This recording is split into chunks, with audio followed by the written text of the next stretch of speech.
So, in a couple of weeks, I'm going to be preaching on grace, the gracious God. The God is the God of grace. And so that's really where my mind is a lot, which is really a great place to be, just focusing on God's grace. And so this might be a little bit of a taste of something to come up in that message. But a couple of weeks ago, we were sitting in our G2, our growth group, and we were on our back deck and having lunch together and talking about the sermon from that day.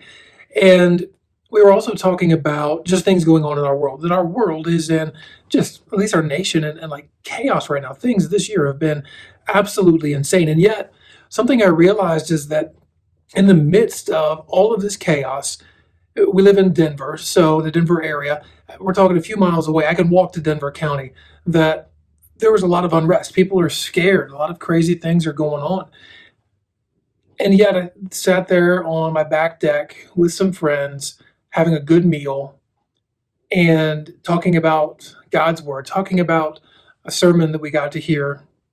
And I looked out to the back, and it's just this beautiful day. I can see, actually really clear day. I could see the foothills very well, and I could see some of the bigger Rockies back behind them. And the sun was shining, and the sky was this beautiful blue. In the midst of all of this chaos, somehow I was able to just be sitting in this wonderful, peaceful place. And here's what it made me think of. Jesus said in his Sermon on the Mount, and verse 45, chapter 5, verse 45 says, "So that you may be sons of your Father who is in heaven, for he makes his sun rise on the evil and on the good, and sends rain on the just and the unjust." And there is this grace that goes to everyone. It doesn't matter who you are, but there's a grace that we get to have these beautiful days at times.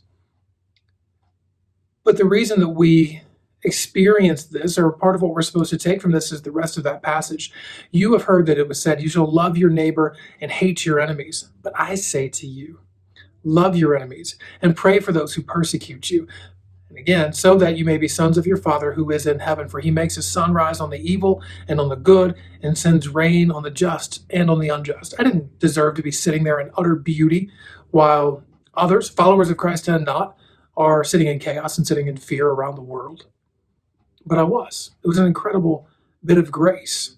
And so what can I do in response, except for what we're supposed to do in response to grace anyway? It's love others. Faith, working itself out in love.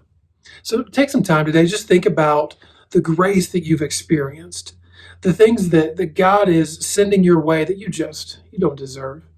And let that just draw you into reveling in his glory, praising him for his goodness, and then going out and loving others, whether they seem to deserve it or not, because that's what we're called to do, to be like our Father in heaven.